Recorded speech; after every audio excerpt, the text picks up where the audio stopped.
All right, so we've been on the road now about 2 months and we've had so much fun. But with fun and with getting out of your comfort zone, which, you know, moving into a motorhome or any type of RV and traveling around the country is definitely going to be out of pretty much anyone's comfort zone. So with all the fun that we've definitely had some stressful moments, some stressful time.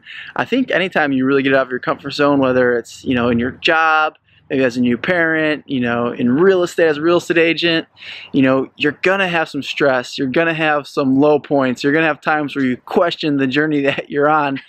And we've definitely had those moments, but it's absolutely been so worth it. So we'll share a couple of those moments with you real quick right now. Yeah, so kind of even when we started out with our very first rig, our travel trailer and our truck, even on our very first trip out, we were like, we got everything set. It all looks good in there.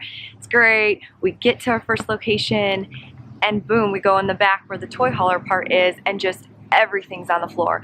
Our snowboards and skis had fallen off the top bunks that we thought we had them pushed up to the ceiling enough. We had boxes in there, just stuff, just literally all over the floor, just spread out everywhere. So then we kind of got everything back up.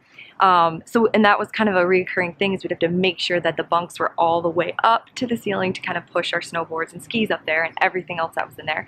So we lost that stuff a few times, and then our fridge fell open and all the contents in our fridge fell out in that. And then, you know, then we transitioned, got to our first spot, and then I got poison ivy or poison sumac, it might have been. Something. So bad.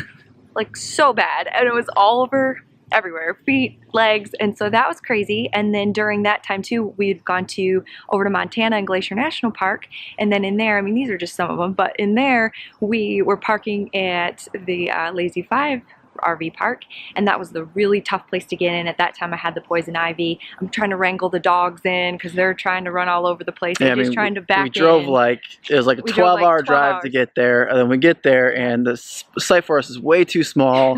It's completely not level, and we spent like 2 hours backing it in. We had people helping us, and everyone in the campground watches you just back in, and they're just like, oh, and you're like, hey. But yeah, just high stress after that long of a drive, for sure. So then I got the poison ivy doing that, and the dogs, the whole thing. And then, you know, after that, then after we got, even just now when we got our new motorhome, everything's been going, you know, well, we love it, it's great. And then still, you know, you're driving a bus down the road, so things are banging around, you kind of hear things. A couple times we were pulling into the Harvest Host place. We stayed at a winery, and it was awesome. And you guys probably saw the pictures on, you know, the internet. It's like beautiful, and when we get there, it's amazing. However, when we were pulling in, it hit just this tiny little, almost like pothole. It literally, in the bus, just shook everything. Things came open, stuff falls everywhere. We're driving a bus now, not a motorhome. Well, it's a motorhome, our motorhome, but it feels like just a big bus. So when you hit the thing, you know, everything kind of falls out. So did that. And then another thing, after we left there, we're just cruising along. We're so excited because, you know, you go from like, you know, we're working on the road and relaxing and exploring and adventuring, and it's amazing. Then we're on the road. Next thing you know, AJ looks in the little rearview mirror. The bike. We don't see one of the bikes. So we have 2 bikes on there. We don't see one bike. It's like, we don't see a bike. What the heck? So of course then we had to get out. His bike had fallen against mine on our bike rack, and the bike was literally laying like half on the ground. So we had been driving for a little bit, not too long since we saw it, and the bike was just bouncing behind us. So then that happened. So just some things. Just had to stop. I mean, it's a 2-lane road, you know, 1 lane going each way. Can't pull over. And you can't keep going farther and farther. We didn't even know if it was attached or not at that point. No, we thought we might have lost it. But we had to just stop in the middle of the road, put our flashers on. Actually, we couldn't even find our flashers. No. Luckily, there was a good Samaritan behind us who stopped. Sweet woman. Put their flashers on for us. And cars were whizzing by us, and luckily it was still there. But yeah, it was just bouncing off the road. And we're so grateful. The back tire was still strapped to the bike rack. And I mean, we bought the nicest bike rack we could possibly find. That's made for fat tire electric bikes. So we thought we were prepared. And we had straps on it. Yeah.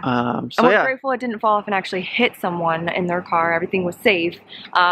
You know, and then we got to that, and then we always prepare. We were one of those people that really are not wanting to run out of gas or anything. So in this one, then we were like, all right, we have like a 1/4 tank of gas. We're good. In this thing, it takes you pretty far.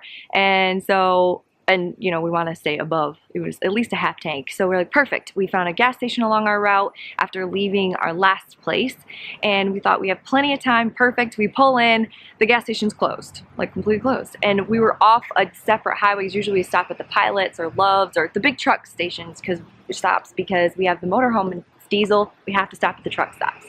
So didn't have any along this route. So then we made it to a second one that we found on the GPS, closed.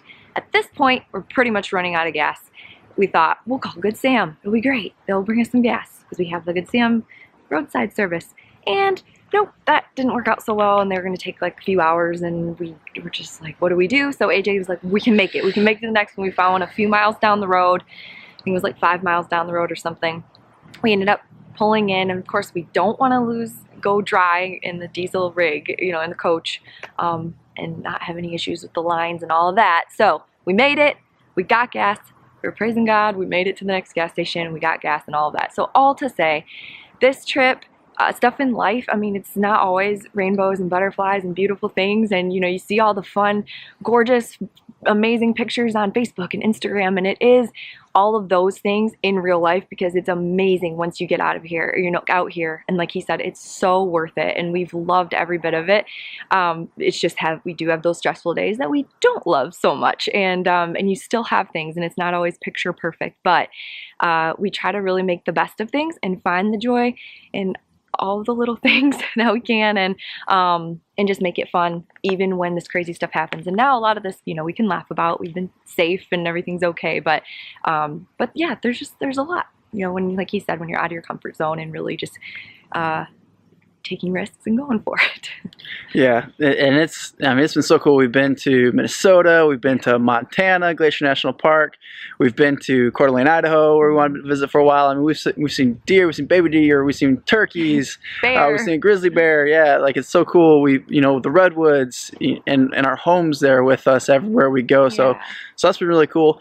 But it's just like, with anything, when you're out of your comfort zone, it's going to be stressful, and sometimes you're going to question the journey. Yeah.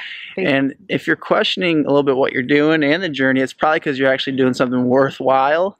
So keep going for it. You know, the only time you're not going to have stress is if you're sitting around doing nothing at your house, same thing every day, every weekend.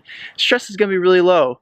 But I promise you, if that's the way you live your life, something's going to come along that's going to shake, you know, the boat that you're currently in, and the stress may be too much that you can't even bear it, because you're not building that muscle of how to get out of your comfort zone, how to handle that stress.